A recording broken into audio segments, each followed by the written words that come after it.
Selamat sore Bapak Ibu sekalian, kita akan masuk ke tema yang saya singgung minggu lalu, yaitu tentang Dina dan Sikem. Nah, mudah-mudahan nanti akan ada perdebatan yang seru di antara kelompok Hawa dan kelompok Adam, karena ini memang ada semacam eksploitasi di sini ya, di dalam kisah ini. Kita masih ingat yang minggu lalu, atau Anda sudah agak-agak lupa di dalam cerita tentang Dina dengan Sikem. Ya. Jadi ini suatu kejadian di pasal 34 yang merupakan salah satu perikop di dalam kejadian yang sangat problematis dan banyak sekali diperdebatkan. Karena itu saya di bagian akhir memberikan pandangan-pandangan para ahli yang cukup menarik atau boleh dikatakan membantu kita memahami teks itu secara lebih baik. Nah, saya berikan itu di bagian akhir nanti. Tapi baiklah kita menyimak lagi cerita ini. Jadi cerita tentang Dina di Sikem, masih ingat ya, Yakub setelah bertemu dengan Esau, dia berdamai, lalu dia melanjutkan perjalanan, mereka tidak berkumpul bersama. Tetapi Yakub juga tidak ke Beersheba, melainkan dia pergi ke Sikem.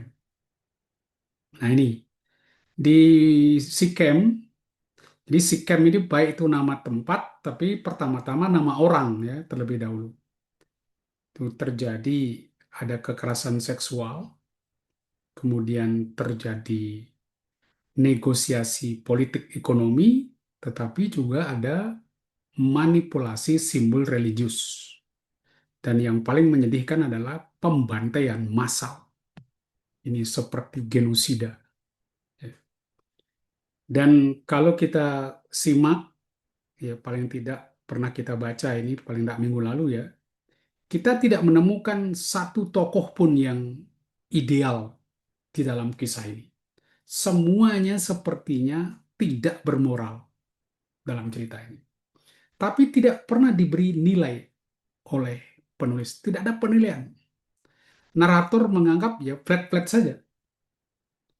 Ini yang mengakibatkan kita sendiri yang bergumul. Ini benar atau tidak?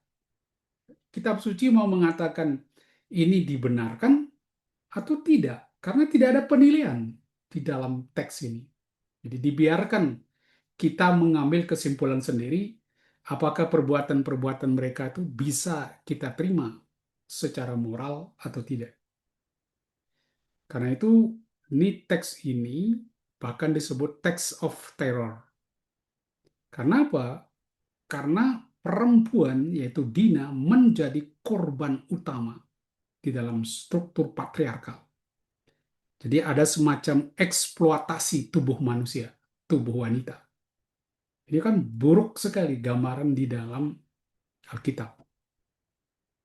Sumbernya mungkin ya dari Yahwist dan Elohis masih di zaman raja-raja. Jadi ceritanya cukup kuno karena sudah di zaman raja-raja.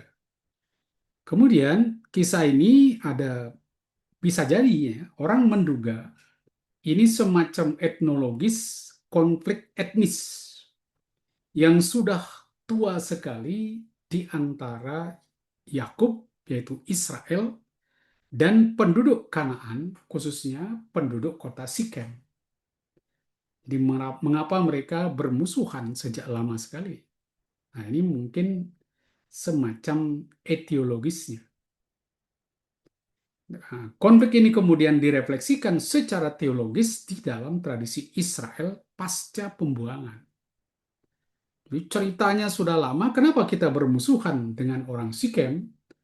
Lalu direfleksikan, kemudian diceritakan secara teologis untuk memuaskan apa itu pengetahuan orang, pikiran orang tentang masalah yang mereka hadapi dengan orang-orang Sikap. Itu cara berpikir kritik historis ya. Kita sepintas saja mengulang ya. Dina anak perempuan Lea itu satu-satunya yang dilahirkan. yang diberi nama, yaitu yang perempuan. Lalu ketika Sikem, anak Hemor orang Hewi menguasai negeri itu melihat Dina, jadi Sikem melihat, lalu dia melarikan dan memperkosanya. Tapi anehnya setelah memperkosa dia jatuh cinta kepada Dina. Lalu Sikem berkata kepada Hemor ayahnya, lamarlah bagiku gadis ini menjadi istriku. Nah, Yakub mendengar bahwa Sikem telah menodai Dina, anak perempuannya, tapi anak laki-lakinya ada di padang dengan ternaknya, enggak Yakub tetap diam. Jadi nggak berbuat apa-apa sampai anaknya pulang. Jadi apa yang terjadi di dalam teks ini, ya, aneh kan? Dina itu baru 6 tahun usianya ketika diperkosa Sikem. Ya, memang tidak masuk akal. Ya, anak 6 tahun ini pedofil ini. Dan dia anak dari istri yang dia kurang dicintai Yakub yaitu Lea. Dan di dalam kisah ini Dina itu dinilai secara negatif karena dia keluar ya tanpa pengawalan sendirian, sesuatu yang tidak pantas dilakukan oleh seorang wanita di zaman itu. Dia dianggap tidak baik, tidak sopan. Ya, karena itu nilainya buruk untuk Dina. Kemudian kita juga melihat dia di dalam cerita ini sebagai objek semata. Tidak satu kalimat pun diucapkan oleh Dina. Dia diam di dalam seluruh cerita ini. Kemudian, dan sebagaimana semua wanita, khususnya wanita yang belum menikah, selalu dipikir dia itu harus tinggal di rumah, apalagi masih kecil. Jangan keleleran di kampung. Ini gaya patriarkal yang menganggap wanita itu tidak boleh banyak keluar rumah. Ya. Jadi narator ini keras sekali menilai Dina. Ya, seakan-akan dia itu negatif sekali. Tetapi persoalannya, dia justru korban di dalam cerita ini. Dia diperkosa, dia dikhianati, dan diperlakukan sebagai objek pertukaran, bahkan oleh anggota keluarganya sendiri. Kan seperti mau tukar tukar guling, ya. Mereka akan mendapat harta, sedangkan Dina akan diambil. Jadi buruk sekali nasibnya. Sudah dijadikan sebagai objek untuk pertukaran, juga disalahkan. Jadi kenapa kamu biarkan dirimu diperkosa? Ya, kamu kenapa keluar tidak bilang-bilang? Jadi dia menderita sekali Dina ini ya, sebagai objek yang dieksploitasi. Nah, sekarang kita lihat di Sikem. Bagaimana kita menilai Sikem? Karena dari segi Dina itu nilainya buruk sekali sebagai wanita. Akhirnya dia banyak menderita. Sedangkan Sikem, kita lihat pertama dia melakukan tindakan amoral, ya, melakukan pemerkosaan. Jadi itu jelas salah. Tetapi persoalannya kemudian, dia jatuh cinta kepada Dina, dia menyesal, dan ingin memperistri korbannya. Jelas dia minta kepada ayahnya supaya meminang Dina, dan dia menyampaikan secara langsung kepada ayah dan saudara-saudara Dina, nanti kepada Yakub dan 11 anaknya, bahwa dia mau meminang Dina. Jadi dari perspektif Torah, sikap ini baik sekali. Karena menurut Torah itu peraturannya orang yang memperkosa seseorang itu dia harus mengawini orang yang diperkosa, wajib. Itu semacam restorasi sosial. Di dalam dunia kuno ini sangat terhormat. Jadi orang yang memperkosa lalu wajib mengambil orang yang diperkosa sebagai istrinya. Jadi dengan kata lain, Sikem ini malah pelaku firman, pelaku Torah. Dan dia bagus sekali melakukan restorasi sosial. Nah, kita bisa mempersoalkan di sini. Di dunia kuno itu bagus. Orang yang memperkosa mengawini korbannya. Tapi gimana kita sekarang? Untuk dunia kita sekarang, gimana? Apakah baik seorang yang memperkosa itu wajib, dulu itu wajib ya, mereka ada kewajiban mengawini orang yang diperkosa? Kan tidak. Kalau kita lakukan ini sebagai solusi di dalam dunia modern, saya kira akan banyak problem. Pertama, yang diperkosa belum tentu mencintai yang diperkosa, bahkan mungkin traumatis. Bagaimana dia bisa mengawini orang yang memperkosa dia, memperlakukan dia secara kasar? Nah, itu kan untuk kita itu etika modern tentu tidak cocok. Saya tidak tahu bagaimana Anda melihat. Apakah sebaiknya orang yang memperkosa seseorang mengawini orang yang diperkosa? Ya, saya kira untuk kita ya terasa risih. Apalagi kalau kita ingat peristiwa Mei 98. Begitu banyak anak-anak orang-orang yang diperkosa. Siapa yang mengaku memperkosa lalu minta mengawini? Siapa orang mau? Ya kan? Jadi kita lihat antara etika kuno, aturan-aturan kuno di dalam Taurat tradisi Israel itu tidak relevan dengan cara pemikiran modern. Jadi jangan lalu bilang, oh ini tertulis di dalam Taurat, lalu kita ikut pandangan itu. Nah, kemudian kita lihat tadi, Yakub yang melihat situasi begitu sadis, anak-anak anak putrinya diperkosa, tapi dia diam saja. Nanti kontras sekali dengan sikap dari anak-anaknya yang agresif, marah, juga sikap dari Hemor, ayah dari sikap yang langsung mengambil inisiatif di situ. Ya, kita lihat Hemor melihat peluang untuk meraup untung dari perkawinan. Jadi dia menawarkan, kalau kita melompat di ayat 8, jadi dia menemui Yakub berbicara tentang apa yang telah terjadi, kemudian dia menawarkan, dia katakan begini, jadi saya melompat ke ayat 8, hati Sikem anakku mendambakan anakmu, berikanlah kiranya dia menjadi istri anakku, dan biarkanlah kita berkerabat melalui perkawinan. Berikanlah gadis-gadismu kepada kami, dan ambillah gadis-gadis kami untukmu. Tinggallah di antara kami, negeri ini terbuka untukmu. Tinggallah di sini, bergeraklah sebebasnya, dan milikilah tanah negeri ini. Lalu Sikem berkata kepada ayah anak itu dan kepada saudara-saudaranya, biarlah kiranya aku mendapat kemurahan hatimu. Apa yang kamu minta kepadaku akan kuberikan. Berapapun banyak mahar dan hadiah yang kamu bebankan kepadaku, akan kuberikan seperti yang kamu minta kepadaku. Hanya saja, berilah gadis itu kepadaku menjadi istriku. Itu luar biasa si Sikam itu. Karena saking cintanya kepada Dina, apapun kau minta, saya kasih. Itu kan luar biasa.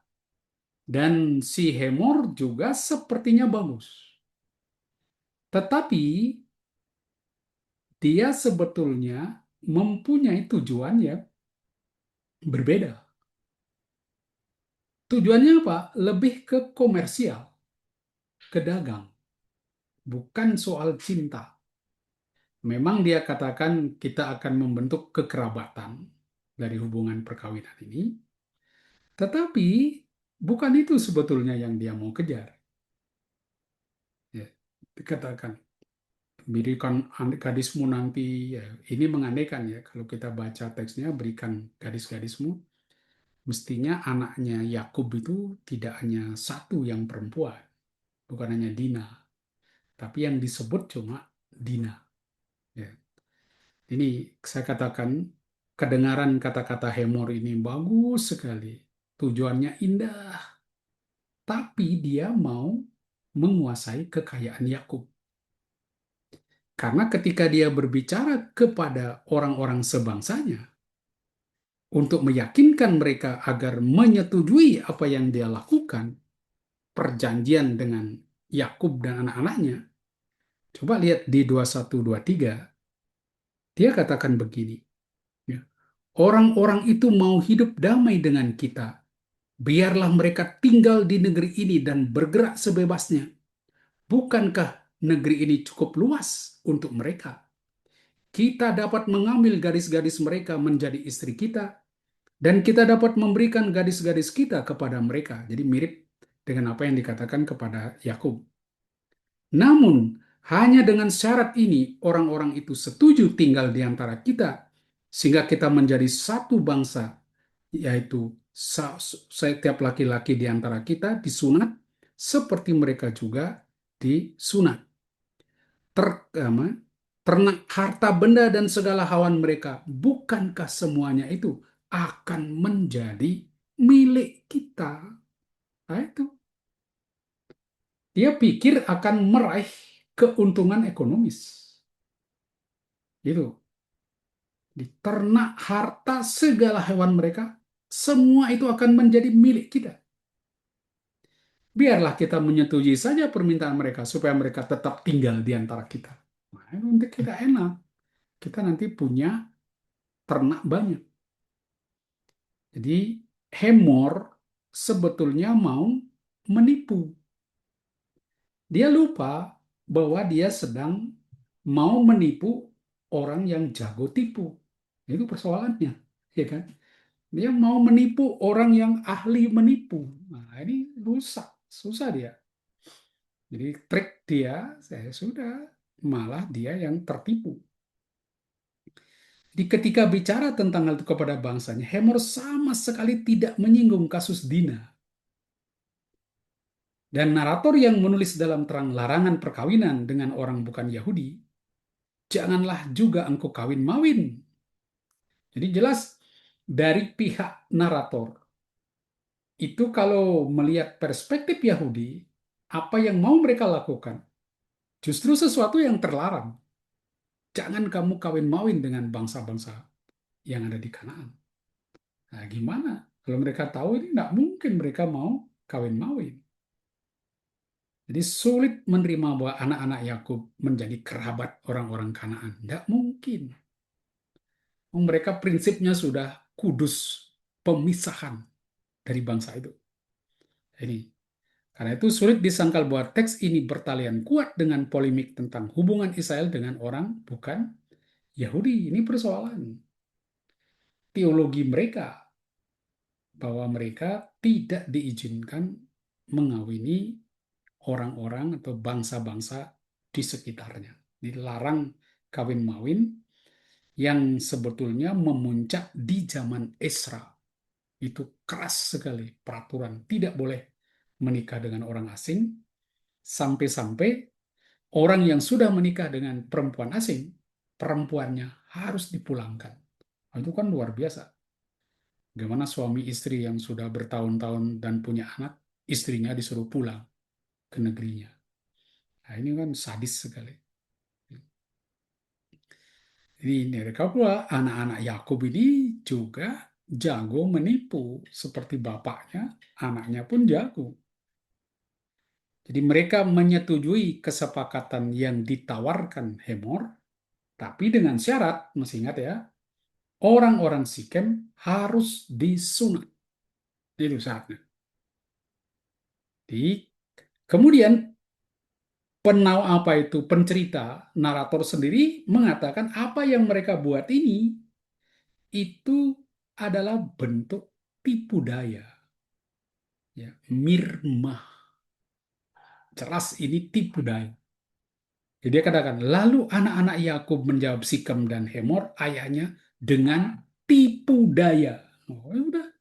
Sudah dirumuskan dengan tipu daya, cuma tidak diberi penilaian apakah tipu daya itu baik atau tidak.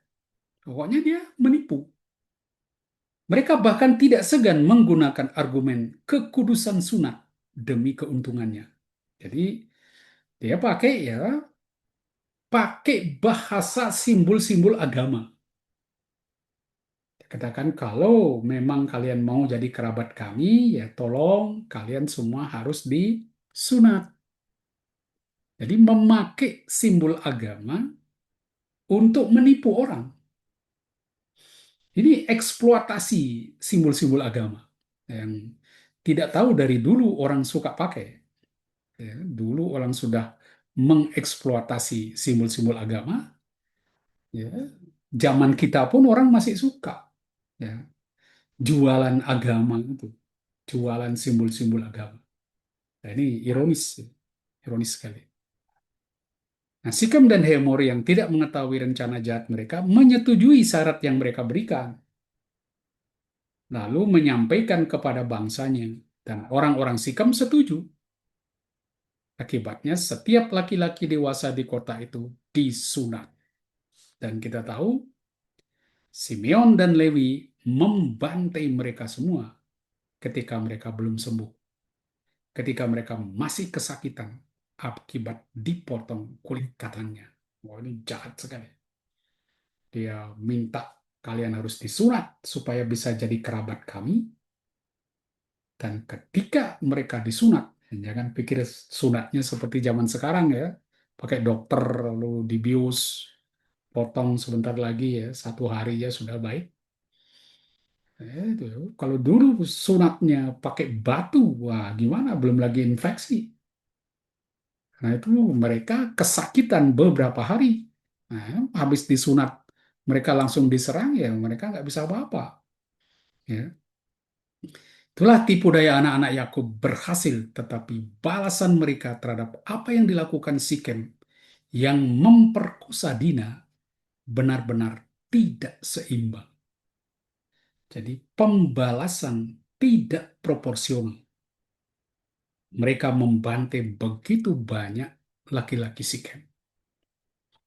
Mereka yang memakai prinsip ius talionis, gigi ganti gigi, mata ganti mata. Jadi hukuman yang seimbang, setimpal.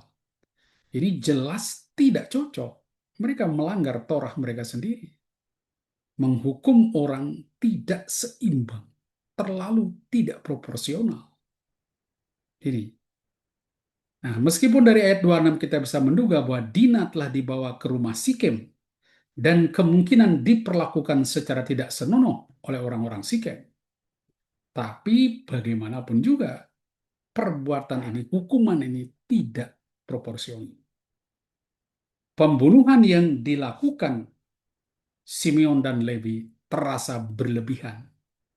Membunuh setiap laki-laki, termasuk Hemor dan Sikem dibunuh. Itu kan sadis sekali.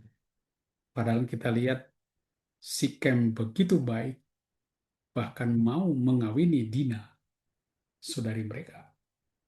Dia kan hatinya tulus di situ ya. Dia bertindak dengan cinta. Itu. Nah, narator tapi tidak memberikan kritik a priori, ya, prasangka terhadap apa yang dilakukan. Malah ada kesan seperti membela, membenarkan perbuatan itu. Karena apa yang dikisahkan di sini itu mirip dengan episode di Bilangan 25.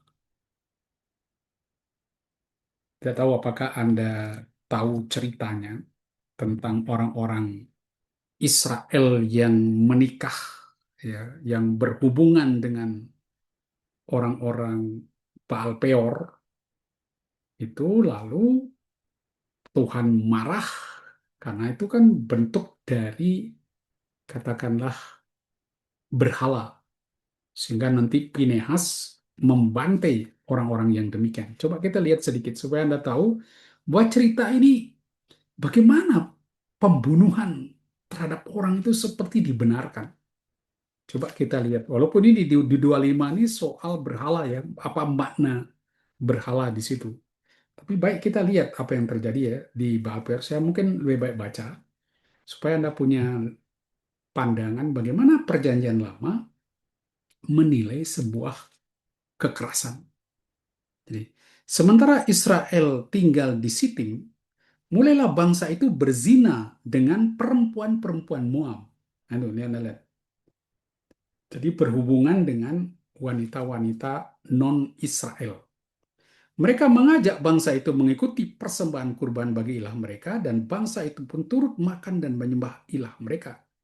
Ketika Israel berpaut pada Baal Peor, menyalalah murka Tuhan terhadap Israel. Jadi diklaim Tuhannya marah karena Israel berhubungan dengan orang-orang Baal Peor. Lalu orang Baal Peor itu membuat mereka menyembah berhala karena mereka perempuan-perempuan itu kan memiliki dewa-dewanya. Akhirnya Israel terseret ke sana. Lalu Tuhan berfirman kepada Musa, tangkaplah semua pemimpin bangsa itu dan gantung mereka di hadapan Tuhan, di tempat terbuka, supaya murka Tuhan yang menyala-nyala itu surut dari Israel. Oh, itu kan sadis sekali, Tuhan ngamuk, suruh bunuh mereka. Berkatalah Musa kepada hakim-hakim Israel, haruskah kamu masing-masing membunuh orang-orangnya yang telah berpaut pada Baal Peor?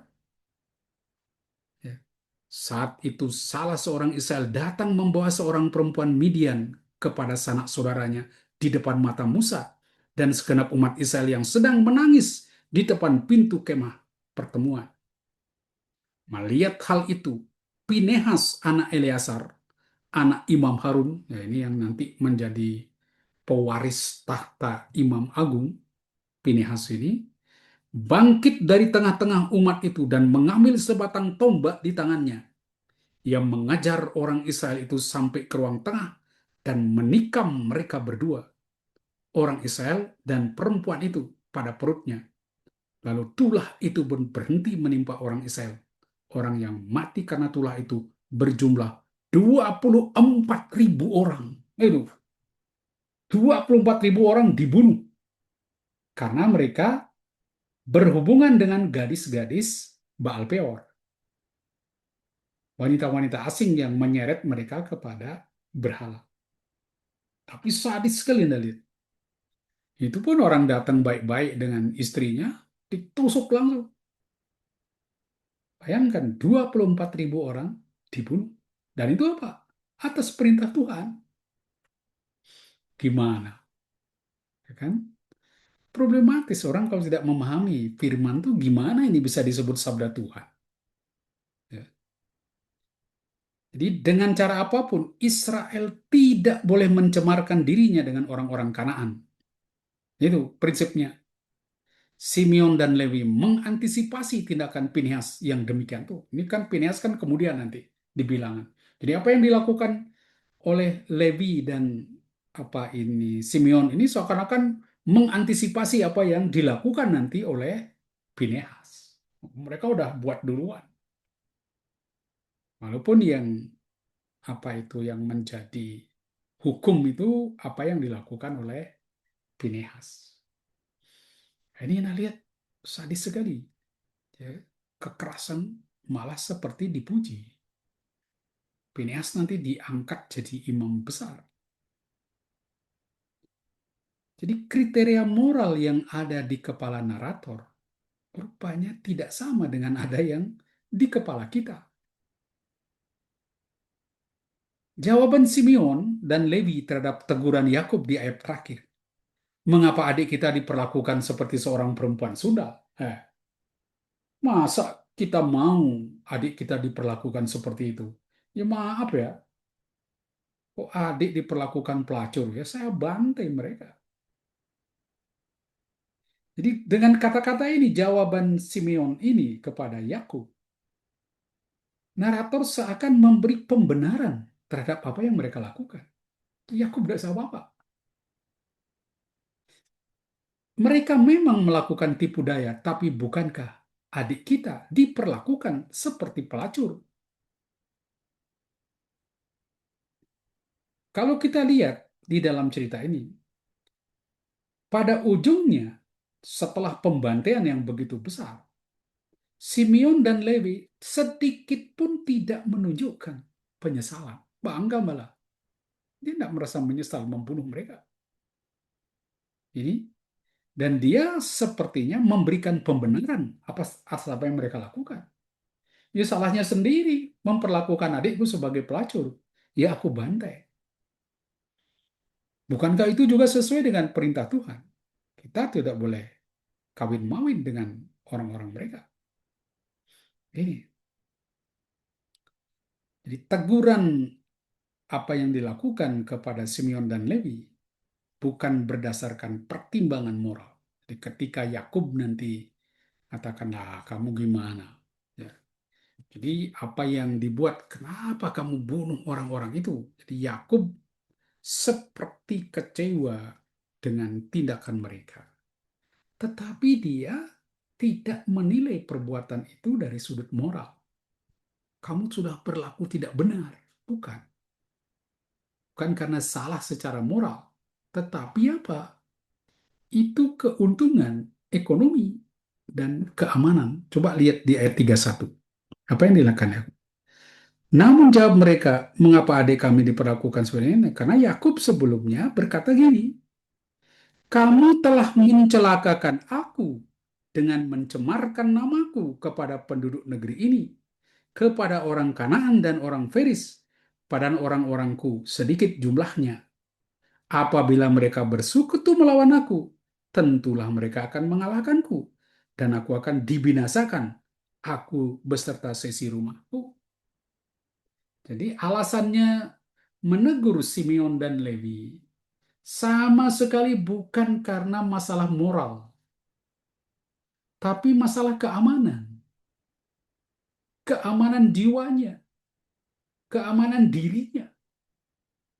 Karena dia bilang, ya kamu tuh gimana?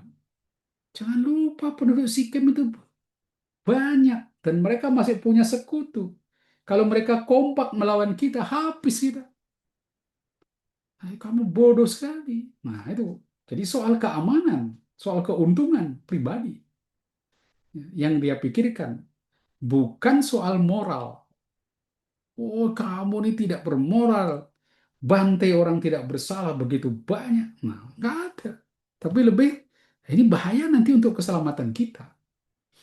Itu yang dipakai oleh si Yakub ya dalam menegur anak-anaknya. Nah, di dalam tradisi Yahudi, nah ini menarik lagi. Teks ini sepertinya dibenarkan. Nah, itu yang lucu ya. Di Yudit, kalau kita baca kitab Yudit ya, ketika dia berdoa, Yudit katakan gini, ya, mendukung apa yang dilakukan oleh si siapa ini, dua orang ini ya, Simeon dan Levi ini. Dia katakan gini doanya, ya Tuhan, Allah Simeon leluhurku. Nah ini kan dia mengacu ke Simeon ini. Engkaulah yang telah memberikan sebilah pedang ke dalam tangan Simeon untuk membalas orang-orang asing yang telah melucuti pakaian seorang gadis untuk menodainya, menyingkap auratnya untuk mempermalukan dia, dan mencemarkan kandungannya untuk menistakan dia. Engkau telah berfirman, jangan berbuat demikian. Ya, jangan berzina. Tetapi mereka melakukannya. Oleh karena itu, para pemimpin mereka kau serahkan untuk dibunuh. Ranjang yang dinodai karena tipu daya mereka, kau buat berlumuran darah. Nah, di seakan-akan tradisi itu masih memuji apa yang dilakukan oleh Simeon dan Levi. Seakan-akan itu kehendak Tuhan. Mereka melakukan kehendak Tuhan. Hai, kan gimana? Kekerasan yang begitu sadis, ya, genosida dianggap benar sesuai dengan kehendak Tuhan. Luar biasa kan? Dan kalau kita perhatikan Yakub di dalam cerita ini muncul Yakub itu seperti orang cengeng sekali. Bapak yang tidak berwibawa. Dia hanya peduli dengan dirinya sendiri. Dia prihatin dengan dirinya itu gimana. Kalau saya dimusuh orang gimana. Dia pusing dengan dirinya. Tidak memikirkan sungguh-sungguh sebetulnya nasib anaknya atau segi moral. Ketegangan di antara anggota keluarga mereka rupanya belum benar-benar padam, seperti nanti ditunjukkan dalam kisah tentang Yusuf Jadi memang ada perpecahan di dalam keluarganya dengan adanya 4 istri dan 12 anak, belum lagi dihitung yang perempuan. Jadi memang sudah ada rivalitas di dalam keluarganya. Kita lihat waktu di rumah Laban bagaimana Rahel dan Lea itu bersaing mencari hatinya. Rupanya Yakub juga belum benar-benar berubah. Walaupun dia sudah bertemu dengan Tuhan dan dia sudah mengalami perubahan itu, pemutarbalikan, tapi belum total. Orang memang bisa kelihatan plek satu peristiwa mengubah orang banyak, tapi kemudian menjadi orang yang sempurna butuh proses. Tidak bisa langsung dari jahat lalu jadi baik sekali. Itu ada titik balik seperti itu ya, turning point-nya, tapi tidak bisa langsung total sempurna. Dia perlu proses. Perlu proses.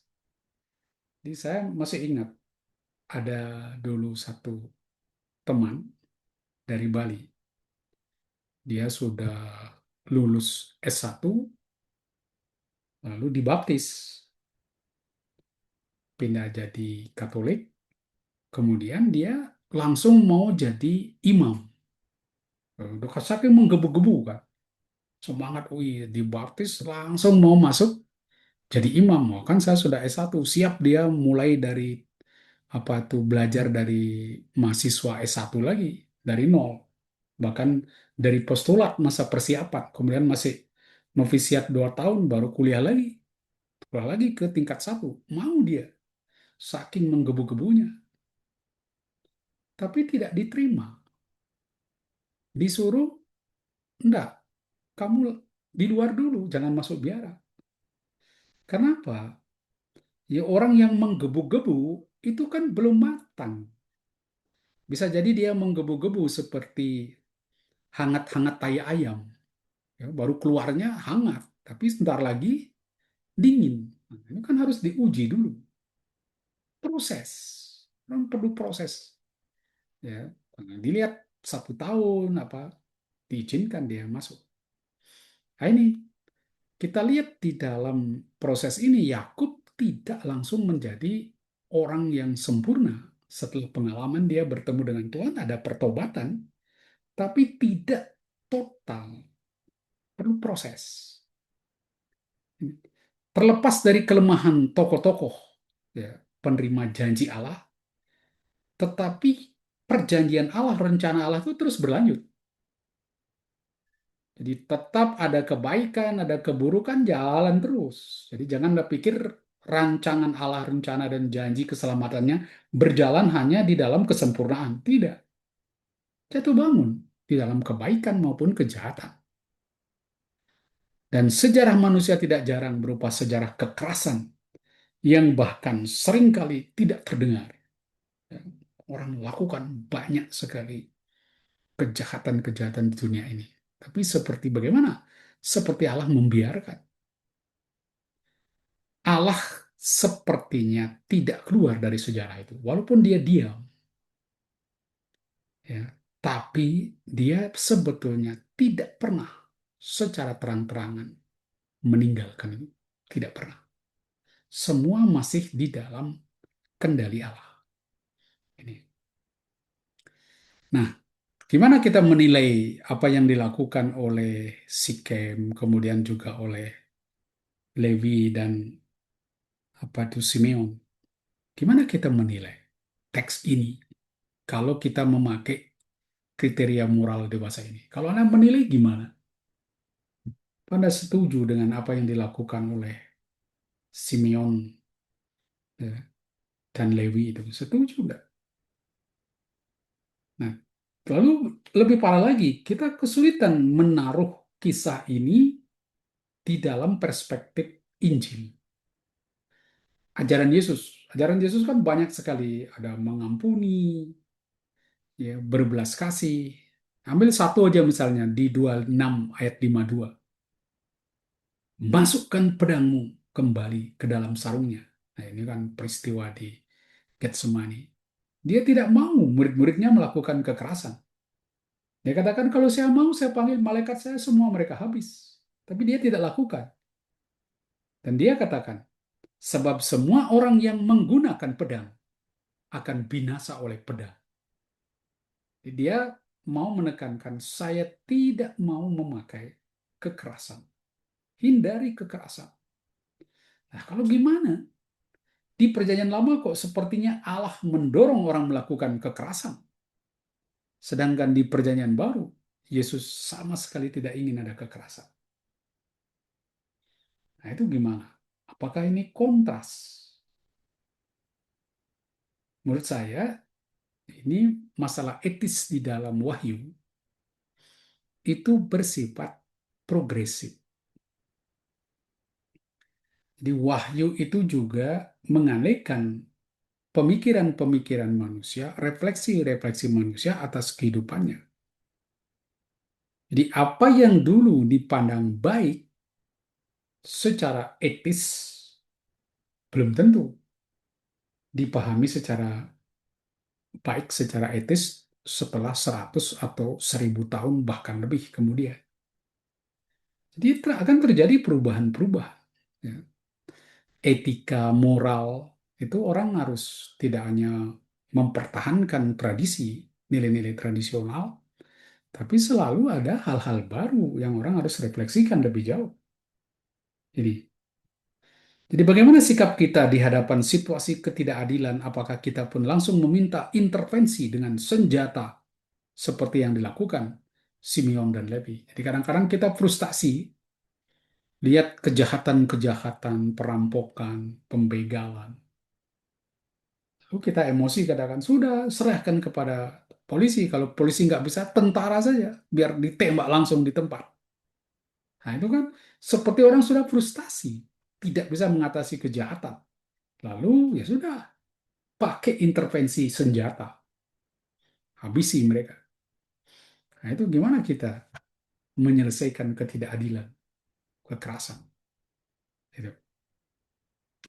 Kisah ini mencerminkan satu konflik yang nyata yang terjadi di antara beberapa suku Israel dan orang-orang Kanaan yang tinggal di Sikem maupun di Samaria. Jadi ini mungkin menggambarkan situasi konkret. Jadi terjadi, ya, ada peristiwa itu, tapi tidak persis seperti ini. Hanya ada konflik di antara orang Israel dan orang Sikem. Ya, jadi diangkat dari sesuatu yang real. Jadi mungkin diangkat dari serangan yang sungguh-sungguh dilakukan terhadap kota Sikem oleh suku Simeon dan Lewi. Mungkin pernah terjadi serangan oleh dua suku itu. Ya. Lalu melalui cerita ini dijelaskan sebab musabab keruntuhan suku Simeon dan Lewi. Kita tahu ini dua suku ini memang akhirnya hancur. Ya Lewi sendiri kalau kita lihat di apa ini di raja-raja itu mulai lontang-lantung. Ya, seperti nggak ada pekerjaan. Nasibnya jelek sekali. Juga suku Simeon tidak lagi, mestinya kan dia suku tertua. Tapi ternyata yang berperan besar justru suku Yehuda. Jadi kenapa Simeon dan Lewi ini kurang, ya, kurang berhasil di dalam kehidupannya? Ya ini mereka akhirnya runtuh. Ya, salah satu ini mereka ngawur membantai orang. Nah, mungkin itu coba menjelaskan kenapa bukan Simeon anak pertama yang menjadi pemimpin di dalam keluarga itu. Nah, bagaimana dengan kehidupan moral dan masa kita suku-suku kita? Adakah kita begitu cepat ingin melakukan pembalasan yang jauh lebih kejam dari apa yang dilakukan orang? Tidak proporsional. Ini kan ada kan, dicutil sedikit, udah ngamuk, balasannya 10 kali lipat. Bahkan berlipat-lipat, tak terhitung. Nah itu kan, diolok sedikit, diganggu sedikit, ngamuk, bunuh yang mengganggu. Tidak proporsional penghakimannya. Kita tidak bisa menutup mata terhadap masalah moral yang ditampilkan oleh teks ini. Kekejaman anak-anak Yakub, Simeon, dan Lewi membeberkan di hadapan kita imoralitas dan kekerasan. Perikop ini dapat menjadi latihan membaca kitab suci yang baik bagi kita, hingga menyadari betapa sulitnya membaca teks-teks kitab suci dengan kriteria moral. Sebagai contoh, bagaimana memahami sikap Yakub tidak bereaksi apa-apa terhadap pemerkosaan yang dialami Dina ayahnya. Kenapa dia diam saja? Tahu anaknya diperkosa, gimana seorang bapak seperti itu? Mengapa sikapnya berbeda sekali di hadapan masalah yang dihadapi Yusuf dan Benyamin? Nanti ketika Yusuf dan Benyamin punya masalah, Yakub agresif sekali. Karena ini dua anak yang sangat dia cintai. Karena lahir dari Rachel, istri yang dia cintai sekali. Kalau lahirnya dari anak Lea, kenapa dia seperti itu? Apakah dia masih pilih kasih? Yakub ini seperti bapaknya, seperti ibunya pilih kasih. Ini. Kejadian 34 menunjukkan bahwa sejarah keselamatan berlangsung melalui manusia yang ambivalen secara moral. Allah tidak disebut secara eksplisit, tetapi janjinya tetap berjalan di tengah sejarah yang brutal dan ambigu. Jadi teks ini tidak boleh disederhanakan menjadi legitimasi kekerasan religius. Jadi hati-hati, jangan pakai bab ini untuk membenarkan kekerasan religius demi agama. Kita habisi yang lain. Tapi harus dibaca sebagai cermin ambiguitas sejarah umat Allah. Ini sejarah Israel itu penuh dengan ambiguitas. Nggak jelas, kadang-kadang nggak masuk akal, kadang-kadang sulit diterima. Jangan berpikir wahyu itu selesai, diberikan sekali lalu selesai. Ya, dia berproses. Kan apa yang dulu ditangkap sebagai wahyu ilahi, kemudian disadari tidak benar cara berpikir yang demikian. Ini kisah Dina mengundang refleksi mendalam. Bagaimana kita merespon ketidakadilan? Apakah agama pernah kita gunakan untuk membenarkan kekerasan? Nah, ini atas nama sunat, semua kamu disunat. Agama, ajaran-ajaran agama dipakai untuk menipu, bahkan untuk membunuh orang. Jadi bagaimana membaca teks kuno tanpa memaksakan kriteria moral modern, namun juga tanpa mengabaikan suara korban? Nah, ini yang saya kira sulit. Jadi kita, karena otak kita sudah tercampur dengan moral modern, lalu ketika kita membaca moral kitab suci, terasa aneh, janggal. Lalu kita menghakimi moral itu. Seakan-akan moral kita yang paling baik, moral kitab suci tidak baik. Karena tidak sesuai dengan moral kita. Ya, nah, itu lalu kita menghakimi kitab suci tanpa memahami latar belakangnya, apa persoalannya. Gitu. Nah, sekarang saya berikan beberapa pandangan para ahli. Nanti yang paling menarik yang bagian terakhir nanti, Rene Girard. Karena saya banyak mengupas teks-teks sulit di dalam Alkitab, misalnya masih ingat dulu Kain dan Habel. Itu saya suka melihatnya dari perspektif tulisan Rene Girard. Tapi kita lihat dulu yang pandangan orang lain. Itu nanti gongnya di sana. Ya, di Girard. Pertama, atau saya beri dulu kepada Anda kesempatan untuk berbicara. Bagaimana pandangan Anda tentang kekerasan tadi yang terjadi di dalam Alkitab? Jadi silakan, ada yang mau beri komentar. Bagaimana menilai sikap-sikap dari Dina, Yakub, Simeon, Levi? Silakan, ada yang memberi penilaian di sini.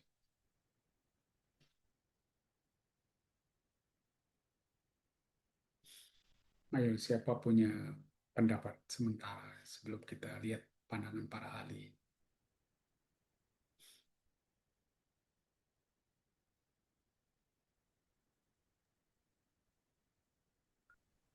Tanya Pak Mas Kalis. Ya, silakan, silakan. Jadi Pak Mas Kalis menyebutkan Dina umur 6 tahun itu Ya, sumbernya dari mana ya? dilihat dari urutan dia apa? Dia datangnya itu. Jadi kan dia pergi dari apa itu? Dari tempatnya Laban kan mereka baru punya anak setelah dia berusia 14 tahun bekerja di situ, baru dia dapat apa itu anak-anak itu. Jadi dari konteks itu. Dan para ahli menghitung itu usia Dina itu 6 apa itu 6 tahun itu dihitung usianya itu.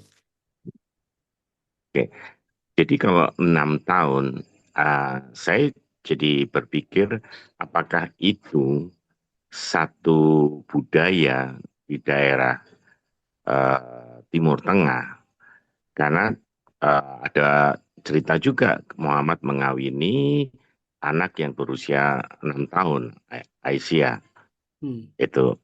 Ah, terus ya saya juga nggak tahu kalau info-info yang berkeliaran di medsos itu kan eh, apa yang diincer dari para penyembah Baal tuh memang anak-anak kecil. hmm.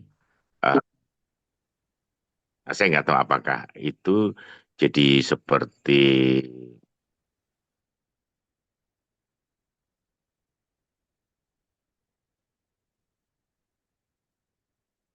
Itu sih suaranya Pak. eh, jadi saya juga karena itu berarti kan kaitannya dengan sejarah Ya, antropologi kan ya, gitu, antropologi budaya di daerah itu. Ini sayanya jadi gotak-gatik gatuk gitu aja yang saya juga ini juga belum tahu karena ya. kita hidup di zaman yang berbeda. Terima kasih Pak Paskalis. Jadi mungkin ya anak yang berusia 6 tahun itu kan mulai mekar ya, anak usia segitu. Jadi ranum-ranumnya anak segitu. Jadi dia ambil usia begitu ya. Saya nggak tahu mungkin tuh penyakitnya orang pedofil ya melihat anak seperti itu. Tapi ini ya usia segitu dianggap mungkin sudah bisa disetubuhi. Nah itu kalau lebih kecil lagi kan susah kan. Nah itu. Nah, ini diberikan kesan begitu. Tapi sekali lagi di dalam Alkitab sebetulnya apa umur-umur itu kan lebih banyak ke simbolis. Ya, apakah benar segitu kan kita tidak bisa memastikan. Tapi mau dikatakan masih anak kecil sekali sudah diperlakukan seperti itu kan kurang ajar. Itu itu lebih memberikan penekanan betapa buruknya perbuatan dari Sikem itu sehingga saudara-saudaranya marah sekali. Itu. Ya, oke. Itu yang mungkin siapa yang ahli pedofil ya. Itu kenapa anak-anak usia-usia begitu kok disukai gitu. Oke, masih ada yang punya pandangan. Jika tidak, kita coba ya yang pandangan beberapa ahli. Kita kan kesulitan menilai. Sekali lagi, ini gimana kekerasan yang ada di dalam Alkitab itu bisa kita terima. Baik si Kem kita sulit menerima, maupun Simeon dan Levi. Sama buruknya. Gimana menilai sekarang? Gimana kita terima? Nah, kalau terus kita diajak, gimana menjelaskan teks-teks yang demikian? Apalagi seakan-akan Allah membenarkan perbuatan mereka. Tradisi pun membenarkan. Itu gimana?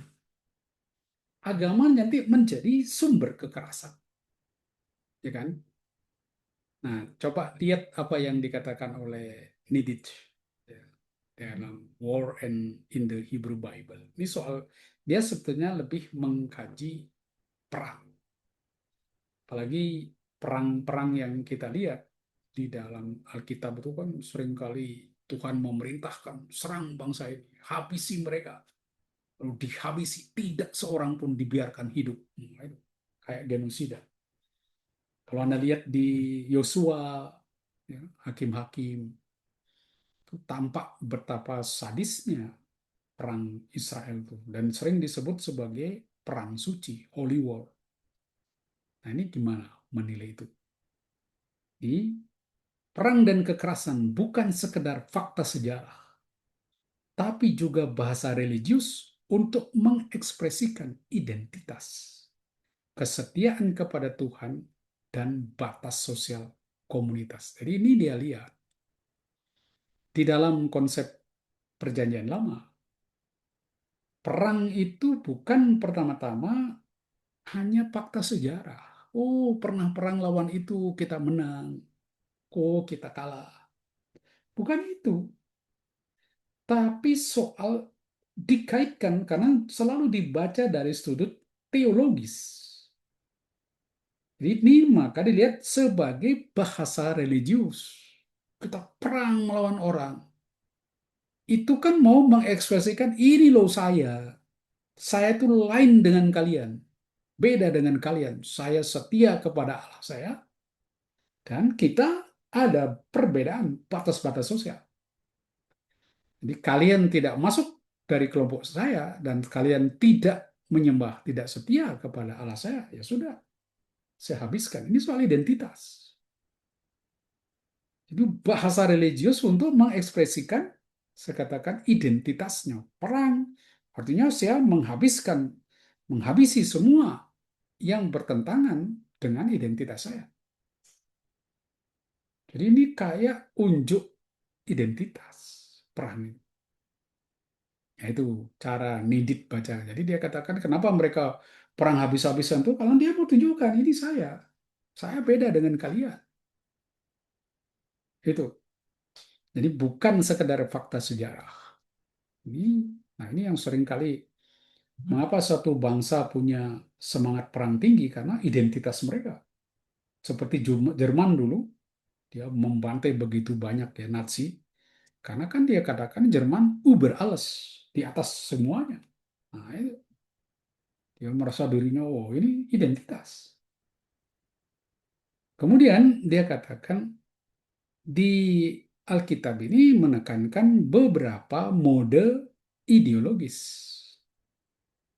kekerasan di dalam kitab suci. Ya, ada beberapa mode di jenisnya dan itu masing-masing punya kekasannya. Misalnya divine warrior ideologi. Di konsep mereka, Tuhan mereka itu adalah pejuang ilahi. Karena harus menghadapi panglima-panglima perang dewa-dewi lain itu. Oh, Allah ini ya panglima perang kami. Ini dia pejuang yang memenangkan bangsanya, umat pilihannya. Nah, itu ada konsep begitu. Kemudian Holy War Tradition. Ini yang paling banyak di dalam Alkitab. Banyak sekali. Dan kalau Anda baca baik-baik, terutama di dalam kitab Yosua, itu kan selalu ditekankan, peranglah suku ini, habisi mereka. Dan di dalam konsep namanya konsep kerem. Itu satu kata Ibrani yang berkaitan dengan Holy War, perang suci ini, itu satu kata tidak bisa diterjemahkan ke dalam bahasa Indonesia dengan satu kata. Harus diterjemahkan dengan satu kalimat. Nah, ini yang bagi saya kata ini sangat menarik di dalam Alkitab karena tidak bisa diterjemahkan dengan satu kata, tapi satu kalimat.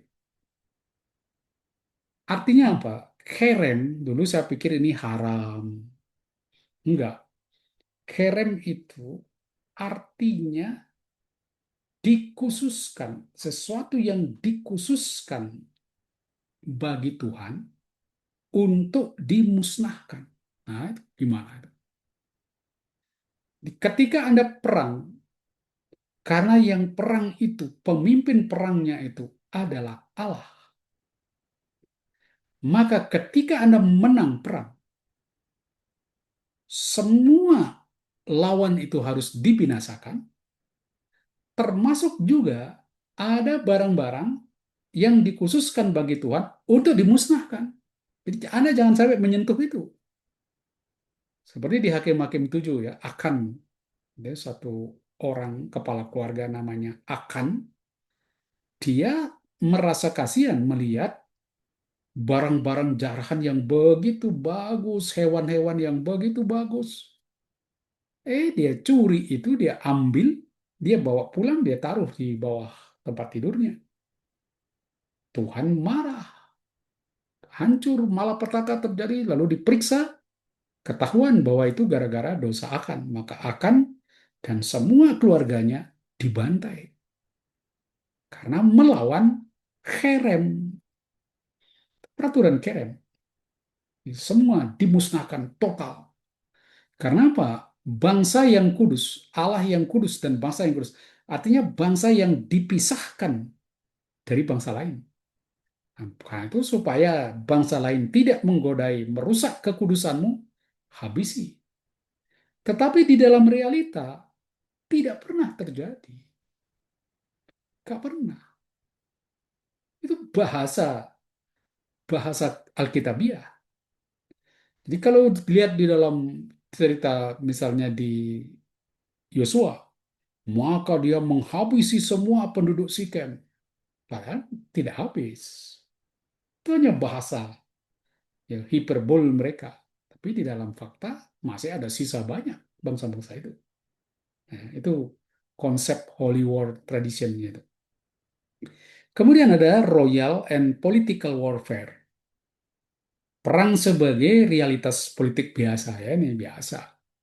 Jadi, mesti kita bedakan di situ ketika membaca kisah-kisah perang.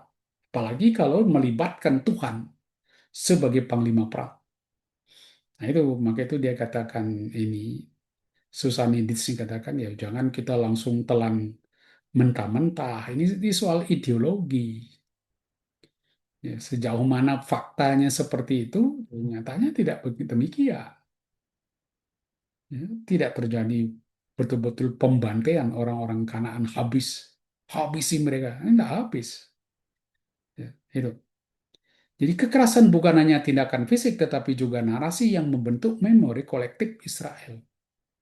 Ini dia bukan sekadar fisik, tapi ini kenangan, ya, di dalam kebersamaan mereka sebagai satu bangsa. Kisah Sikem berfungsi sebagai etiological naratif. Nah, ini yang saya katakan. Ini lebih ke etiologi yang menjelaskan mengapa Simeon dan Levi tidak dominan di dalam Israel kemudian. Kalau dia ini anak pertama dan Levi ini suku terpilih untuk menangani ibadah yang paling dekat dengan Tuhan, mengapa mereka tidak dominan?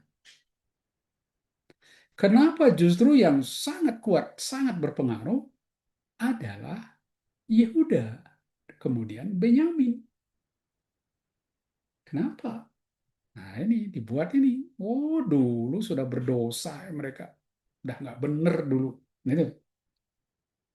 Kemudian dari apa yang dikatakan Niditz, ya simpulkan bahwa kekerasan itu bagian integral dari konstruksi identitas religius Israel awal.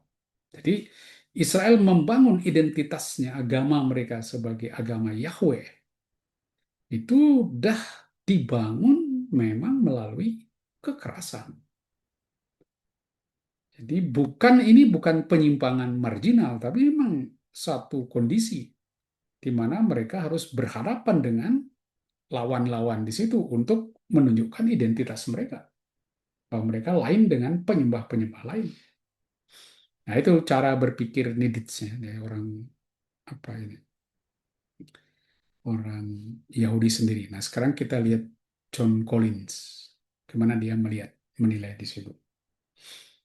Kalau ada sanggahan atau pertanyaan nanti bisa langsung ya sampaikan ke saya. Saya ini ungkapkan dulu bagaimana cara Ali memandang. Lalu John Collins, ya, Violence in Hebrew Bible.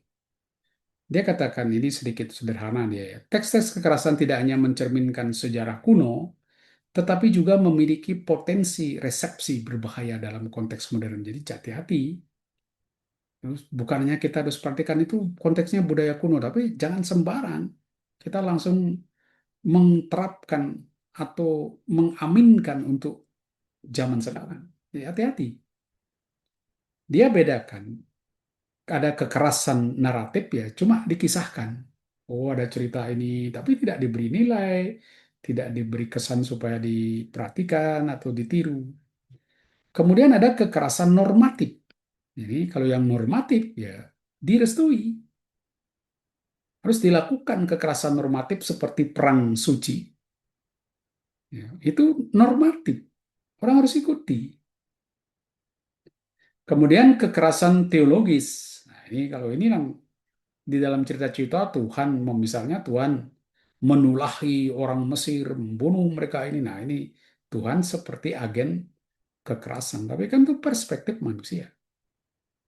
Jadi namanya kekerasan teologis. Nah, John Collins katakan, orang harus menempatkan pembantian Sikem ini dalam kekerasan naratif. Cuma itu kisah aja cerita. Anda jangan ambil serius banget seperti norma. Oh, nanti jangan terlalu ekstrim. Ini hanya kekerasan naratif. Ya udah cerita ambil sebagai cerita, ya, yang memiliki ambiguitas normatif. Ya bisa A, bisa B. Jadi bukan sesuatu yang mutlak di situ.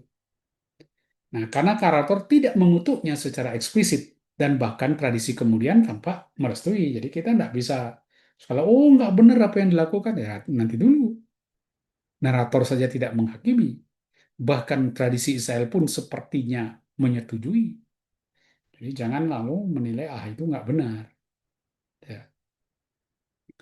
Dia mengaitkan kekerasan dengan monoteisme eksklusif. Jika hanya satu Allah yang benar, maka komunitas lain dianggap ancaman religius. Nah, ini mengapa agama yang sering menjadi sumber kekerasan itu adalah agama-agama Semit, ya Yahudi, Kristen, kemudian Islam. Kenapa? Karena sering konsep monoteisme itu karena bersifat eksklusif, akhirnya tertimbul semua yang di luar harus dihabisi. Mereka nggak benar. Ini yang sulit melihat, menjelaskan bahwa monoteisme itu inklusif. Ini sulit. Dia pikir Allah itu satu ya, sudah satunya itu bukan satu yang dinamis, tapi satu yang kaku. Allah disamakan seperti manusia, seperti batu yang satu kaku. Bukan satu yang dinamis, satu tapi tiga, satu tapi seribu. Itu kan dinamis. Berapa satu? Satu tapi tiga. Satu tapi seribu. Atau sejuta. Bahkan beratus-ratus ribu. Nah, ini yang sulit. Karena konsep monoteismenya kaku sekali. Ini akibatnya itu lebih parah lagi. Semua yang di luar, anggap lain, habisin. Nah, ini contohnya ada larangan kawin campur. Ya, dan narasi ini memperlihatkan logika eksklusif ini. Kuat bagi orang-orang tertentu, kuat sekali. Nah, dari sinilah kemudian muncul teks-teks kekerasan menuntut kita sekarang, yang banyak kita temukan di negara, banyak pemunculnya, harus kritis. Karena memiliki implikasi politik dan religius yang serius sehingga di zaman modern harus gimana membaca ini. Jangan Anda lihat ini konsep yang harus selalu dicerahkan supaya orang tidak memegang monoteisme eksklusif. Ya, kecenderungan ke situ hati-hati. Menangkap apa yang saya katakan ini? Ada yang mau beri komentar di situ. Itu yang saya maksud monoteisme eksklusif ya. Kita percaya satu Allah, kaku, buntu dia, gak bisa dia obek-obek. Karena itu ya semua yang punya pandangan lain. Nah ini kan melawan. Oh ada Allah lagi gitu ada. Ah nggak benar mereka habis sih. Kalau tidak nanti Allah kita bukan monoteisme. Nanti politeisme di sana juga ada, di sini ada. Gitu. Padahal Allah yang satu itu kan ada di mana-mana. Kalau dia ada di mana-mana, dia tidak satu, dia banyak. Kan itu. Satu tapi bermiliar-miliar. Kan itu. Satunya Allah tidak sama dengan satunya kita. Itu konsepnya itu harus diperdalam ya, dipahami. Nah ini kita lihat kalau tidak ada, belum ada, saya belum lihat ada yang mau. komentar. Kita lihat nih, supaya Rene Girardnya bisa masuk. Kita lihat yang ini, Eric Seibert. Dalam Disturbing Divine Behavior and the Violence of Scripture, dia ngajukan kritik yang paling tajam. Dia mempertanyakan gambaran Allah yang memerintahkan atau merestui kekerasan. Dia coba menganalisa ini. Maka ini katakan ya, tingkah laku ilahi yang disturbing, yang mengganggu. Kok Allah kok nyuruh-nyuruh melakukan kekerasan, merestui, gimana? Nah, orang harus, dia katakan gini, masalahnya tuh begini. Kalian tuh ketika membaca teks suci, itu ada God as presented in the text. Jadi bagaimana Allah dihadirkan, ditampilkan di dalam narasi, dalam teks itu gimana? Itu. Kedua, Anda harus bedakan God as revealed in Christ. Maksudnya Allah yang dinyatakan di dalam Kristus itu seperti apa? Kan yang perjanjian lama itu mempersiapkan wahyu yang sempurna di dalam Yesus Kristus. Karena itu ketika Anda membaca narasi-narasi di dalam perjanjian lama, jadi God as presented in the text, ya itu di dalam nasi, tapi kan kemudian Anda harus baca di dalam perspektif Yesus Kristus. Karena itu banyak teks perjanjian lama itu sebetulnya mencerminkan persepsi manusia tentang Allah. Itu gambaran manusia tentang Allah, pengalaman dia akan Allah. Lalu dia mencoba menggambarkan siapa Allah sesuai dengan pemahaman dia. Itu bukan Allah, itu gambaran mereka tentang Allah, persepsi mereka. Mau tak mau ya harus kita akui. Ketika Allah dibilang gini, dosa seperti itu kan persepsi manusia yang diklaim mendapat inspirasi ilahi. Apa yang kita baca ini kan itu perspektif manusia ya, yang mendapat inspirasi ilahi. Tapi ini bukan wahyu final. Itu baru proses awal. Orang punya persepsi-persepsi ini, nanti pengalaman dia akan Allah membuat persepsinya berbeda. Tapi ketika sampai pada puncak wahyu, Yesus Kristus, lalu kita bisa mengenal siapa sebetulnya Allah. Karena itu harus dilihat, dia bilang, dari konsep perspektif Yesus Kristus. Itu dianjurkan. Jadi jangan Anda telan-telan perjanjian lama begitu saja. Karena itu dia mengusulkan pendekatan hermeneutik kristologis dan etis. Jadi dia menganjurkan, jadi ini cyber itu lebih ke lihat supaya orang larinya ke etis dan memahami siapa sebetulnya Yesus Kristus, karena Injil, kitab suci kan buku kesaksian tentang Kristus. Jadi di mana teks-teks kekerasan harus dibaca secara Kristus dalam terang Yesus yang non kekerasan. Jadi dianjurkan gitu. Ya bingung mau gimana. Gitu. Dalam perspektif ini, pembantaian Sikem bukan tindakan yang dapat direstui secara teologis, tapi teks yang mengungkapkan bagaimana komunitas religius dapat menyalahgunakan simbol iman untuk legitimasi kekerasan. Itu dia bilang.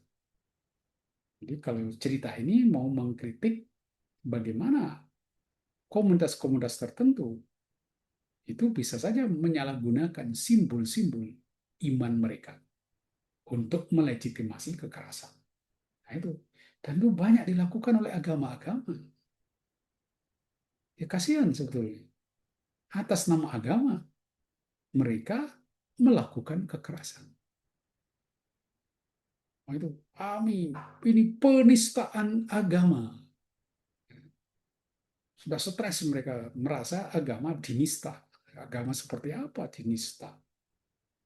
Mestinya yang dinista kan manusia.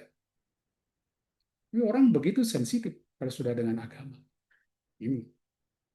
Itulah Eric Seibert lalu katakan, teks-teks kekerasan harus ditafsirkan secara kritis, bukan ditiru apalagi dibenarkan secara normatif, nah, itu lebih bahaya lagi. Lalu ambil teks-teks ini, ah inilah saya sudah dapat di kitab suci, jadi harus diikuti. Di kitab suci aja Tuhan suruh perang kok. Demi membela dia, kami harus lakukan yang sama. Hati-hati, harus orang kritis di dalam membaca, kemudian lihat latar belakangnya, juga perkembangan etis manusia, pemahaman dia tentang etika, moral, di situ. Nah, itu dari cyber. Jadi kita lihat teks ini memang mencemaskan banyak orang, karena jangan sampai orang lalu baca ini kemudian melakukan yang sama tiru-tiru. Kita lihat terus jelaskan seperti yang dikatakan cyber ini. Yaitu kan ada pandangan-pandangan orang sejauh pengalaman dia, dan itu berkembang, dan kita jangan lupa puncaknya pada Yesus. Kita baru memahami baik siapa Allah itu di dalam Yesus Kristus. Karena itu di dalam mencapai Allah, ya orang harus menapaki jalan Yesus Kristus. Di situ. Oke, itu di cyber. Sekarang kita lihat ini yang paling top sekarang, yang René Girard. Ya, ini La Violence et le Sacré. Itu yang bukunya tahun 72. Itu bahasa Prancis, sudah diterjemahkan ini dalam bahasa Inggris tahun 77. Violence and the Sacred. Kemudian The Things Hidden Since the Foundation of the World. Itu lebih kemudian ya. Tapi yang paling laris itu, yang menghebohkan itu La Violence and Le Sacré. Nah, sekarang apa sebetulnya gagasan dia? Coba kita pahami dan melihat bagaimana teks-teks kekerasan itu bisa dibaca. Saya suka, ya seperti Kain dan Habel dulu, saya banyak ambil dari bagaimana René Girard memandang itu. Ini dia, menurut dia kekerasan manusia itu berasal dari hasrat mimetik, yaitu kecenderungan manusia untuk meniru keinginan orang lain. Atau saya katakan karena kita mempunyai keinginan yang sama. Ya, kita tiru, kita akhirnya kita punya keinginan yang sama. Misalnya, saya ingin ada mobil A. Ini satu-satunya mobil dia, keluaran spesial. Saya ingin itu. Tetangga saya juga ingin. Padahal itu ada cuma satu. Lu gimana? Terjadi rivalitas. Terjadi rivalitas. Bersaing supaya mendapatkan mobil itu. Nah, karena rivalitasnya besar, nanti dia akhirnya kolektif. Ini meningkat menjadi konflik yang kolektif. Mungkin keluarga kena, suku kena, oh itu membesar. Apalagi kalau yang dipertaruhkan, yang diinginkan itu besar. Misalnya sepak bola, kami tanding mau juara satu. Indonesia mau juara satu, Malaysia mau juara satu. Semua ngotot mau juara. Oh, itu persaingan. Atau merebutkan pulau. Ya, katakan mau merebut Pulau Natuna. Ini mau menang, ini mau dapatkan. Menjadi konflik yang bersifat kolektif. Karena apa? Karena kita sama-sama menginginkannya. Barang yang satu diinginkan oleh dua orang, ya yang harus satunya harus dihabisin kan? Kan itu. Jadi untuk meredakan konflik internal ini, masyarakat purba lalu mengembangkan apa yang disebut dengan mekanisme kambing hitam. Jadi kambing hitam, scapegoat mekanisme. Apa yang dimaksud ini? Jadi dia konsep kambing hitam, dan kita juga mengenalkan, oh sudah dia dikambing hitamkan. Mungkin kambingnya jarang hitam, kambingnya putih, domba yang putih. Nah, apa yang dimaksud dengan kambing hitam mekanisme ini? Pertama, kekerasan dialihkan kepada satu individu atau kelompok yang kemudian dikorbankan secara kolektif. Jadi katakanlah Indonesia perang dengan Malaysia merebutkan satu pulau, Pulau Natuna. Konflik begitu parah. Terus gimana? Daripada semua bangsa ini nanti mati, ya sudah, dikorbankan satu orang, mewakili semua. Nah, itu, jadi itulah scapegoat mekanisme. Ada orang yang dikorbankan, dan dia mempunyai makna penyelamatan kolektif. Ya. Perkumpulan menghasilkan kembali stabilitas sosial dan kemudian disakralkan dalam mitos dan ritual. Nah itu, karena di orang ini dipersembahkan untuk mendamaikan konflik itu, lalu dijadikan sebagai mitos, lalu jadi upacara-upacara. Ya, seperti di dunia kuno bagaimana apa orang-orang tertentu, Utnapishtim, orang-orang yang dikorbankan, gimana mereka lalu diingat kepahlawanan mereka. Itu jadi mitos. Lalu supaya mitos itu hidup terus, ya harus ada ritual, upacara. Itu cara orang kuno ya, mengungkapkan iman mereka. Nah, lalu gimana melihat narasi di Rene Girard ini dalam konteks kejadian 34? Jadi kalau kita baca kejadian 34 di dalam perspektif apa ini keinginan mimetik tadi, kemudian ada unsur scapegoat mekanisme. Dia katakan narasi kejadian 34 bukan hanya kisah seksual. Kalau kisah seksual kan masih satu. Lalu keinginannya siapa yang dipertaruhkan kan tak jelas. Tapi ini konflik sosial lintas kelompok. Nah, dia katakan apa yang terjadi sebetulnya di dalam peristiwa 34 itu bukan sekedar masalah pemerkosaan. Tapi konflik yang lebih besar, yaitu Israel dan Kanaan. Ini kan sudah menjadi konflik komunitas, sosial, bukan pribadi. Dan ada unsur menginginkan sesuatu. Apa? Kalau Sikam dia menunjukkan hasrat mimetiknya apa? Itu ia melihat Dina sebagai objek keinginan yang juga bernilai simbolik. Apa? Kehormatan keluarga Yakub. Jadi dia bukan sekedar wanita pelacur yang bisa dipakai, tapi dia punya nilai simbolis.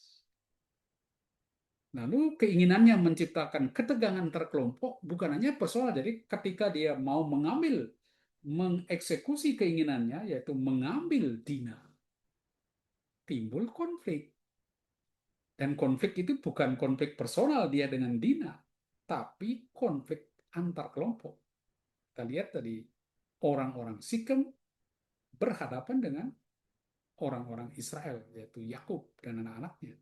Nah, itu kan jadi konflik antar kelompok, bukan lagi personal. Ya, awalnya mungkin personal. Demikian hasrat mimetiknya, karena dia menginginkan Dina, bukan sekadar erotik, bukan nafsu-nafsu eros, tapi hasrat akan asimilasi sosial dan politik. Nah, itu Anda lihat. Jangan dilihat hanya dia sebagai unsur erotik. Oh, dia menginginkan Dina, lalu dia perkosa. Tapi ini ada keinginan untuk asimilasi, menyatu, berkerabat dari segi politik bahkan ekonomi. Kalau kita lihat di situ, Pak. Itu strategi untuk berintegrasi dua kelompok besar. Bukan hanya kelompok kecil, ya. Mereka suku Israel dan Sikem, Kanaan. Nah, karena itu mimetic desire nih, keinginan itu yang kemudian meletup ya bukan sekedar persoalan tapi menjadi besar itu karena menyangkut nasional integrasi.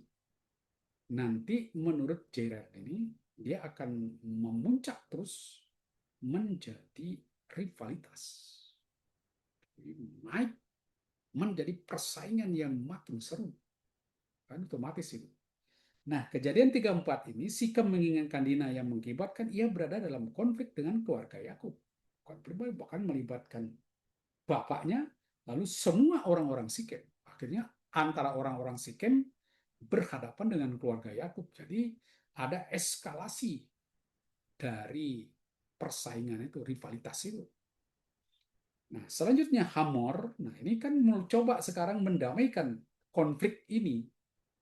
Konflik yang lahir dari keinginan mimetis, lalu meledak, sudah eskalasinya naik menjadi rivalitas antara dua kelompok, Sikem dan Yakub, ya, keluarganya ya, bukan pribadi lagi.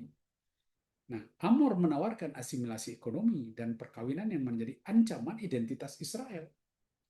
Ini kan perkawinan itu kan menyangkut identitas. Masa mau kamu dicampur dengan orang-orang Sikem? Ya. Nah, itu tawaran itu justru membawa konflik makin jelas. Lalu Simeon dan Levi merespon dengan kekerasan total, pembantaian total. Nah, ini jadi gagal asimilasi ekonominya, itu gagal yang ditawarkan oleh Hamor. Di sini konflik bukan lagi personal, tetapi krisis identitas kolektif yang menuntut resolusi melalui kekerasan. Ini soal identitas. Identitas Israel yang mau diobok-obok oleh orang Sikem. Nah, lihat itu ya, persaingan ya, pertarungan di situ. Nah, sekarang kita lihat mekanisme kambing hitam ini di kota Sikem sebagai kambing hitam kolektifnya. Ya. Lihat ya urutan yang dipakai. Ketika konflik internal atau antar komunitas mencapai puncaknya, masyarakat mencari korban untuk memulihkan tatanan. Ya kan, sudah konflik antara Sikem, Hamor, dan Yakub dan keluarganya itu kan mulai eskalasinya mulai memuncak. Nah, ini tidak bisa didamaikan. Gimana menenangkan ini? Harus dicari kambing hitamnya. Siapa kambing hitamnya? Yaitu orang-orang Sikem. Orang-orang Sikem yang disunat lalu dibantai. Di kejadian 34 kini Sikem berfungsi sebagai kambing hitam kolektif. Ya, ini kambing hitam kolektif. Jadi maksudnya dicarilah satu, entah satu orang, satu kelompok untuk mendamaikan itu. Nah, di sini satunya ini adalah satu kolektif, yaitu satu kelompok, yaitu semua laki-laki yang disunat. Ini ada untuk ritual integrasi, karena mereka mau dimasukkan ke kelompok Israel melalui sunat. Lalu dalam keadaan lemah, mereka dibunuh oleh Simeon dan Levi, dan penjarahan dilakukan oleh seluruh keluarga Yakub. Nah, ini kan sudah jadi korban ini. Sudah ada scapegoat-nya. Pembantian ini berfungsi sebagai katarsis kekerasan, memulihkan kehormatan keluarga Yakub, dan mengkonsolidasikan solidaritas internal. Nah, ini jadi supaya kembali dipulihkan ya, integritas nasionalnya dan kesatuan nasional.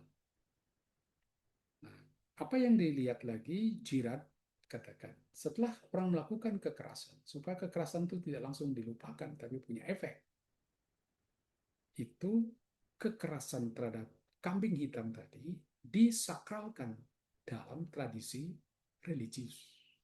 Itu orang-orang kuno gitu. Sehingga kekerasan itu diingat, dirayakan. Karena memang penting orang merayakan. Sesuatu kalau tidak dirayakan, kita lupa. Sehingga maknanya hilang. Maka perlu ada perayaan-perayaan. Agar tidak semuanya lewat tanpa arti. Gitu. Ini yang kita lihat ya di pembantian ini tidak dikutuk secara eksplisit oleh narator, bahkan Yakub hanya mengkritik implikasi politiknya, bukan moralitasnya. Jadi seperti mau mensakralkan, membenarkan apa yang terjadi. Dan itu kita lihat kuat sekali di dalam Yudit. Yudit kan seperti membenarkan, mensakralkan pembantian itu. Ini yang disebut mencerminkan proses mitologisasi kekerasan. Jadi ada semacam mitologisasi, dimitoskan cerita-cerita itu. di mana kekerasan kolektif dianggap sebagai tindakan legitim demi kehormatan dan kesucian komunitas. Jadi untuk menjaga identitas komunitas, kehormatan komunitas, orang perlu melakukan kekerasan dan dimitologisasi. Dibuat hebat sekali sehingga menjadi mitos yang luar biasa. Ini. Nah, kejadian 34 sebagai narasi asal-usul kekerasan sakral. Jirat membedakan antara mitos dan wahyu biblis. Jadi membenarkan kekerasan lewat mitos, sedangkan wahyu biblis yang perlahan membuka mekanisme kekerasan. Kejadian 34 memiliki struktur mitologis, ada korban, yaitu Sikem dan kotanya, dipersalahkan, mereka yang salahkan, mereka memikul dosanya itu, ada pelakunya, Simeon dan Lewi, kemudian tampil sebagai pembela kehormatan dan kekerasan akhirnya menghasilkan stabilitas komunitas Israel. Ya, karena mereka sudah membantai itu, masyarakatnya lebih stabil, lebih percaya. Namun tradisi Israel kemudian mendekonstruksi legitimasi ini melalui kejadian 4957, di mana Yakub mengutuk kekerasan Simeon dan Lewi. Jadi itu saya katakan tadi, pemahaman orang, khususnya di dalam Alkitab soal moral, itu berkembang. Apa yang dulu dipuja-puja orang Lewi dan Simeon membantai orang-orang yang katakanlah bertentangan dengan mereka. Kalau di sini ya Sikem yang melakukan kekerasan terhadap adiknya, itu dipuji. Tapi kemudian orang menyadari bahwa ini tidak benar. Nah, itu berkembang. Dan mereka tidak menyetujui perbuatan Simeon dan Levi. Itu. Yakub mengutuk kekerasan Simeon dan Levi. Nah, suka. Itu Anda lihat nanti di berkat yang diberikan oleh Yakub. Coba lihat di Kejadian 49 supaya tahu konteksnya. Itu berkat yang luar biasa diberikan Yakub di akhir hidupnya. Kita lihat di 5 ayat 7. Simeon dan Levi bersaudara. Senjata mereka ialah alat kekerasan. Jangan sampai diriku ikut dalam persekongkolan mereka. Jangan sampai hatiku bersatu dengan perkumpulan mereka. Sebab dalam kemarahannya mereka membunuh orang, dan sewenang-wenang mereka memotong urat keting lembu. Terkutuklah kemarahan mereka, sebab amarahnya ganas. Terkutuklah kegeraman mereka, sebab geramnya dahsyat. Aku akan membagi-bagikan mereka di antara anak-anak Yakub dan mengerakkan mereka di antara anak-anak Israel. Ngerti maksudnya? Jadi Yakub tidak menyetujui kekerasan yang dilakukan oleh Simeon dan Levi. Karena itu dia mendapat akibat. Levi itu diserakkan di antara anak-anak Israel. Dia tidak punya warisan, tidak punya tanah warisan, tapi dia diserakkan di suku-suku yang lain. Itu karena Yakub tidak membenarkan perbuatan. Artinya apa? Itu konsep moral mereka tuh berkembang. Dulu seperti membiarkan, sekarang mengutuk. Nah ini kan ada prosesnya di situ. Yakub mengutuk di sini. Jadi ada mendekonstruksi. Di apa yang dulu begini ya sekarang direkonstruksi lagi, dekonstruksi malah. Ya. Nih, di sini terlihat kritik yang internal terhadap mekanisme kambing hitam yang menuntut menurut Gerard merupakan ciri khas wahyu biblis. Jadi di wahyu biblis kan modelnya gitu, harus ada yang dikurbankan. Nanti di konsep pembebasan kita dari dosa, kita mestinya layak dihukum, kita konflik. Lalu bagaimana menyelamatkan kita? Harus ada yang dikorbankan. Siapa? Yesus Kristus. Dia menjadi pendamai, sehingga kita tidak berkonflik lagi. Jadi itu cara berpikir ya, menyelesaikan konflik ya, yang berkembang menjadi konflik struktural, bahkan kolektif. Yaitu eskalasinya sudah naik, bukan lagi hanya pribadi. Jirat melihat Alkitab sebagai tradisi yang secara bertahap mengungkapkan kebohongan, kekerasan sakral. Ini berkembang. Pemahaman orang itu bertahap. Ya. Kejadian 34 menunjukkan tahap awal di mana kekerasan masih dilegitimasi, tetapi tradisi berikutnya mulai mengkritiknya. Dalam terang Injil, mekanisme kambing hitam sepenuhnya diungkapkan dan dibongkar dalam penyaliban Kristus, korban tak bersalah yang menyingkap kekerasan manusia. Itu kita lihat poinnya ya, bagaimana kita membaca Kejadian 34. Itu hanyalah tahap awal ketika kekerasan masih dilegitimasi. Kemudian berkembang. Kitab suci sendiri sudah mengkritik bahwa itu tidak benar. Dan ketika kita baca dalam perspektif Yesus Kristus, makin tidak benar apa yang dilakukan oleh Levi dan Simeon. Itu. Jadi kemudian ya, relevansi teologis kontemporer, dia katakan menantang teologi identitas eksklusif yang membenarkan kekerasan terhadap yang lain. Ini ya, hati-hati kita demi identitas kita. Baik, kita bangga sebagai orang Kristen. Kita eksklusif. Lalu seakan-akan, oh semua yang tidak sesuai dengan kekristenan, habisi mereka, hancurkan. Nah, ini kayaknya melakukan tindak-tindak kekerasan atas nama agama, atas nama kesucian. Nah, ini kan bahaya sekali. Kisah ini memperlihatkan bagaimana komunitas religius dapat memproyeksikan ketakutan identitas, menciptakan musuh simbolik, dan melegitimasi kekerasan dengan tindakan suci. Nah, ini kita karena takut identitas kita nanti dihabisi, lalu bikin musuh-musuh simbolis. Kita membayangkan orang lain itu musuh kita. Ya, seperti Levi dan Simeon melihat Sikem, Hamor, dan orang-orang Sikem seperti musuh. Padahal mereka kan tidak mau bermusuhan. Mereka mau tinggal bersama, tetapi mau mengeksploitasi diam-diam, kan gitu. Nah, Kejadian 34 bukan sekadar narasi balas dendam, tapi contoh klasik dinamika mimetic rivalry, scapegoat violence. Narasi ini mengungkapkan mekanisme antropologis kekerasan religius, sekaligus menunjukkan bahwa tradisi Alkitab sendiri mulai mengkritik dan mendekonstruksi kekerasan tersebut melalui refleksi teologis selanjutnya. Gitu. Itu munculnya kekerasan-kekerasan di dalam Alkitab.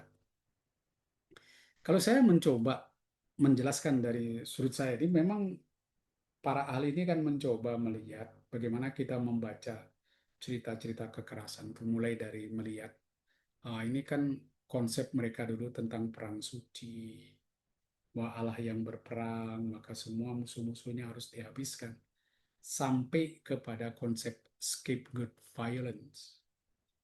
Kita menemukan di sini bahwa teks seperti pasal 34 itu jangan diambil begitu saja. Seakan-akan membenarkan kekerasan demi identitas. Ya, tidak. Karena ya Alkitab sendiri sudah mengkoreksinya, bahkan mendekonstruksikan. Jadi sudah diubah. Apalagi di dalam perspektif Yesus Kristus sudah lain sekali. Jadi ketika Anda membaca itu atau nanti diserang orang, oh ini gimana kitab suci kok ngomong seperti itu? Ya, itu kan di poin tertentu orang berpikir demikian. Ya, karena apa? Eksklusivitasnya. Melihat Allah sebagai yang esa, tidak ada yang sampingnya. Di dalam proses mengukuhkan monoteisme itu, perlu tindakan yang eksklusif. Seperti Allah sendiri memisahkan mereka. Supaya dari dia bisa menjadi jalan masuk kepada bangsa-bangsa lain. Mereka pun akhirnya nanti mengenal Allah. Jadi cara pikirnya gitu. Jadi jangan dibaca secara harfiah saja. Itu. Silakan Selamat Anda. malam, Pak Ya, Paskalis. silakan Bu Joyce. Tentang Dina yang diperlakukan secara tidak sepatutnya, tetapi dia mendapat cap sebagai wanita yang tidak eh, gimana tidak Tidak benar menurutin eh, hukum. yang melanggar Ya, melanggar aturan-aturan ya, itu. Nah, saya sering membaca bahwa banyak kasus-kasus tentang yaitu kekerasan seksual terhadap perempuan pada saat ini pun juga tidak hanya di Indonesia maupun di luar negeri, mereka menganggap bahwa yang perempuan itu yang dianggap mereka itu yang sepertinya itu mengundang kekerasan itu kepada mereka. Itu masih tidak bisa dilepaskan sampai saat ini pun juga. eh Ya itu saya sangat ya eh, sangat agak prihatin tentang hal itu. Terus yang kedua, bahwa peperangan itu dijadikan sebagai scapegoat. eh Ya mekanisme. gimana pun juga zaman sekarang ini peperangan timbul di mana-mana. Apa itu eh, salah satu kelompok banyak yang diserang, dibunuh seluruh sukunya demi suatu ya keyakinan sendiri-sendiri. Ya, yang terjadi di Syria, yang terjadi di Iran, yang terjadi di banyak tempat itu seakan-akan kita ini tidak maju ke depan seperti Yakub yang akhirnya menyadari bahwa perbuatan Simeon dan Levi itu salah, tetapi kita itu sepertinya balik kepada, oh, ini adalah kehendak Allah yang kita harus lakukan, menyerang, gitu. Ya, saya tanggapi yang pertama. Jadi ini yang pertama itu benar Ibu katakan, ini betul-betul sebuah eksploitasi wanita. Dan wanita diperlakukan seperti salah melulu. Dina itu sudah tidak diberi kesempatan berbicara. Dia tidak bicara satu kata pun. Dia korban, lalu disalahkan. Dan dia dijadikan komoditas. Komoditas politik. Ini yang mungkin kalau dibaca dalam perspektif feminisme akan lebih sadis di sini. Ini pasti pemberontakan terhadap apa ini perlakuan terhadap wanita ini. Karena betul-betul tidak adil. Sudah korban malah disalahkan. Itu sering kali terjadi yang Ibu katakan. Akhirnya orang tidak mau bicara. Wanita yang mendapat kekerasan seksual tidak bicara bukan hanya karena malu, tapi seringkali protes mereka malah dibalik. Mereka yang dituduh bersalah. Nah, seperti itu ya. Itu memang ironis di sini. Nah, apa yang terjadi pada Dina itu patut menjadi cermin bagi kita. Nah, yang kedua, di soal perang itu, yang dimaksud dengan scapegoat-nya itu adalah orang yang dikorbankan. Jadi, melalui perang, kan ada yang dibunuh. Sebetulnya, scapegoat mekanisme itu tujuannya supaya tidak terjadi, justru supaya perang itu tidak terjadi. Supaya tidak terjadi pembunuhan besar-besaran sehingga semua habis, lalu diberikan apa itu korban, satu orang dikorbankan atau satu kelompok dikorbankan supaya terjadi perdamaian itu sebenarnya konsepnya. Kalau kita lihat ini kan scapegoat itu memuncak di dalam konsep Rene Girard itu kan pada Yesus Kristus. Dia dikorbankan supaya relasi manusia dengan Allah didamaikan, tidak ada konflik. Tujuannya kan meniadakan konflik. Konflik yang awalnya pribadi, personal, berkembang terjadi eskalasi. Konflik ini berkembang menjadi konflik kelompok. Ya, ini kolektif dia konfliknya. Nah, di dalam ketika terjadi sampai ke eskalasi besar, Nah, ini gimana menyelesaikan? Kalau kita nanti adu rivalitasnya jalan terus, berapa yang jadi korban? Nah, mendingan ambil ini kambing hitam. Kita kambing hitam kan satu orang atau satu kelompok. Lalu ini dikorbankan, kemudian mereka bisa berdamai. Nah, orang yang dikorbankan ini lalu dikultuskan. Itu karena dia kan berjasa, dibuat mitos cerita. Lalu Rene Girard katakan, Yesus itu bisa seperti itu. Jadi ada konflik antara manusia dengan Allah. Gimana mendamaikan umat manusia dengan Allah? Nah, kita korbankan satu orang. Siapa? Yesus Kristus. Dia yang mengambil semua problem, semua masalah, semua dosa manusia, dikasihkan kepada dia. Lalu didamaikan. Bahkan dulu ada orang istilah, mengapa disebut scapegoat? Karena dulu, ya ini kambing ini dulu kan diusir, dibuang ya. Kalau lihat cara berpikir orang-orang Yahudi ini, itu kan ada kambing hitam waktu upacara Yom Kippur. Mereka dibuang ke padang gurun supaya nanti Azazel makan dia. Ya, kambing ini dimakan, dengan kata lain, semua dosa-dosa itu dimakan oleh Azazel yang dipikul oleh si kambing ini. Itu konsepnya begitu. Jadi sedikit berbeda, bukan perang itu yang dikorbankan, tetapi orang yang mati di dalam perang itu yang menjadi korban itu. Akhirnya dari situ orang mau berdamai. Itu di dalam konsepnya. Cara dia membunuh kambingnya itu yang lewat perang. Itu. Ya, Ya, saya merasa seakan-akan moralitas kita ini makin mundur gitu. ya, Bukan itu yang bukan makin maju, karena tapi kita makin tidak mundur. refleksi. Saya kira mengapa Ya. moralitas kita itu mundur? Karena kita kurang merefleksikan.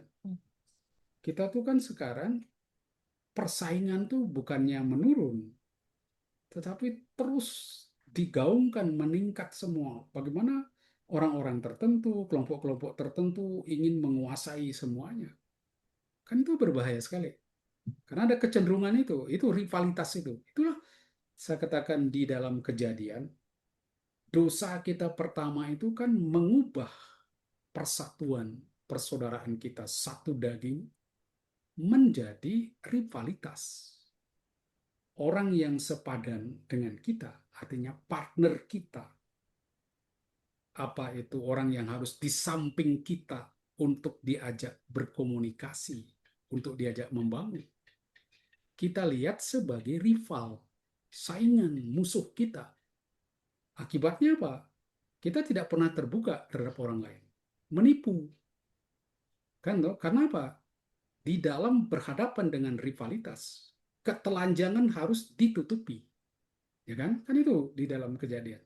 Kita harus menutupi segala kelemahan kita karena dia akan menjadi sasaran titik tembak. Orang tidak ada keterbukaan. Orang menipu. Seperti apa yang dilakukan oleh Yakub. Juga Hemor. Hemor pun menipu. Tidak ada keterbukaan. Karena apa? Lawannya, orang yang di hadapan kita, kita lihat sebagai rival. Bukan sebagai partner. Dan sekarang, dunia sekarang kan seperti menggaungkan rivalitas itu. Berlomba untuk menjadi yang nomor satu. Untuk menjadi penguasa. Nah, itulah jalannya dunia. Makanya sekarang makin lama gap itu akan semakin kuat. Bangsa-bangsa mau menunjukkan dirinya lebih hebat dari bangsa yang lain. Lalu yang mereka yang merasa hebat, kuat, mencoba mencaplok mereka yang lebih rendah. Kan itu rivalitas ini. Nah, ini yang bagaimana kita membangun. Sebetulnya gereja awal itu kan bagus sekali. Ideal sekali. Di mana setiap orang tidak melihat anggota yang lain itu sebagai rivalnya.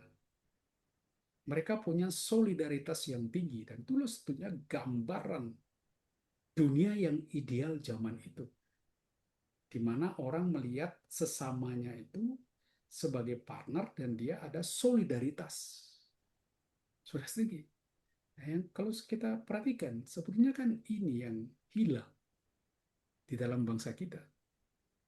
Mereka-mereka yang kaya raya itu luar biasa. Saya kaget ketika membaca itu yang menunggak BPJS itu yang tidak bayar. Itu justru orang-orang kaya. Kaget saya. Waduh, gimana?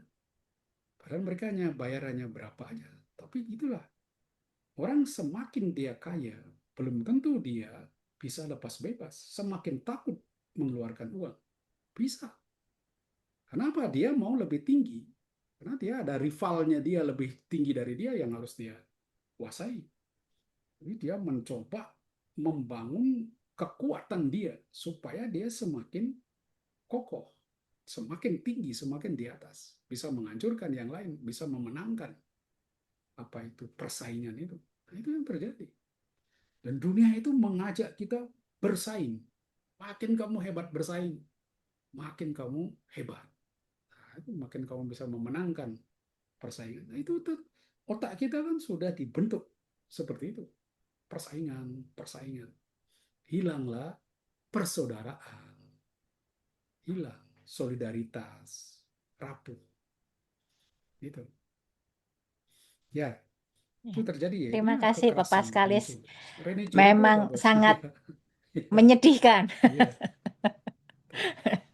Nah, di mana membangun masyarakat yang demikian ya?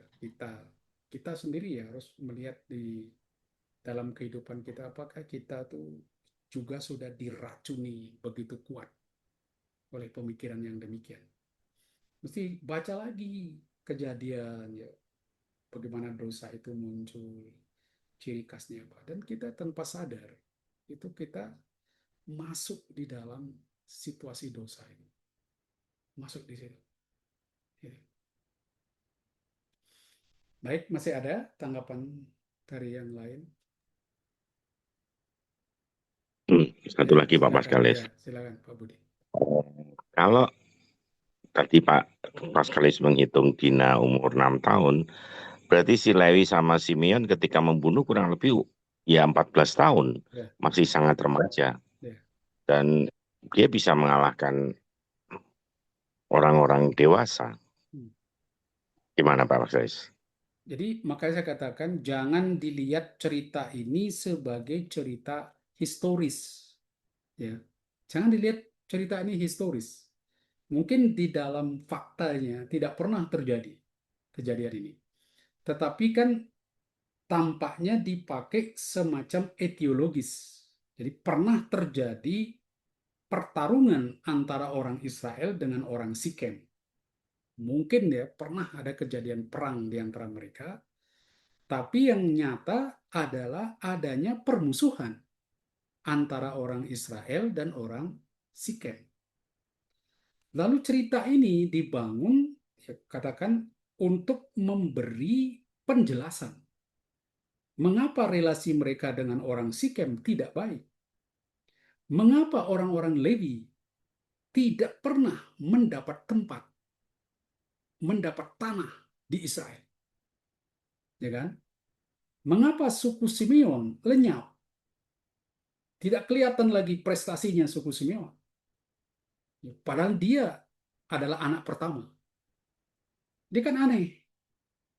Nah, cerita ini memberi gambaran seakan-akan menjawab teka-teki yang ada di antara bangsa itu. Begitu. Dibuat cerita ini, cerita itu lahir dari itu. Jadi sekali lagi, jangan dibaca cerita ini historis pernah kejadian begitu. Ya, itu agak sulit. Apalagi ketika kita merekonstruksinya secara kronologis.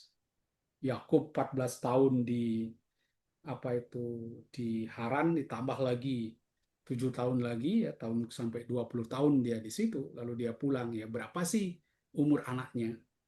Ya kan enggak mungkin anaknya sudah 20 tahun, paling ya 15 paling banter, ya kan? Nah itu karena dia kan setelah 7 tahun baru menikahi Lea. Itu paling berapa umur anaknya? Benar Bapak Budi katakan tadi, ya mereka masih muda. Tapi di cerita itu seakan-akan muda pun bisa membantai orang-orang Sikem, bahkan 2 orang loh. Seberapa sih kalau orang disunat itu, lalu apa orang sunat itu meskipun dia kesakitan, tapi kalau dia apa itu dia menghadapi kematian, itu kan ada lupa dia sakitnya, ya enggak? Sesakit-sakitnya orang ketika diserang begitu, mungkin dia lupa sakitnya, ya enggak? Secara psikologis orang mau mempertahankan diri, walaupun aduh sakit, tapi dia masih akan ngamuk, dia lupa sakitnya. Apalagi sekian banyak orang menghadapi cuma 2 orang. Jadi secara logika, nggak mungkin dia kalah. Apalagi dibilang sampai 24.000. Nah, gimana? Nah, kan nggak mungkin secara logika, tapi cerita ini dibuat untuk menunjukkan, menjelaskan, oh kita pernah begini, pernah ada kejadian tuh. Lalu teologi, jangan lupa cerita ini kan menyangkut soal teologi. Jadi bagaimana Allah di situ bertindak, apa peran Allah di situ. Itu yang harus kita cari di dalam teks ini. Oh ternyata Allah seperti membiarkan manusia di dalam kelemahannya itu, ada kejahatan, ada kebaikan, tapi rencana dia meskipun dia tidak kelihatan tampil di situ, tapi dia tetap berkarya. Begitu. Jadi harus dilepas itu, Pak Budi, di konsep kronologis itu. Kita coba Ya, gali di situ. makasih Pak Pastor. Ya, terima kasih. Ya. Baik, terima kasih. Jika tidak ada tanggapan lagi, silakan baca lagi, refleksikan lagi peristiwa ini. Semoga menjadi inspirasi bagi kita di dalam menghadapi kekerasan-kekerasan yang masih terus terjadi terhadap perempuan di dunia ini.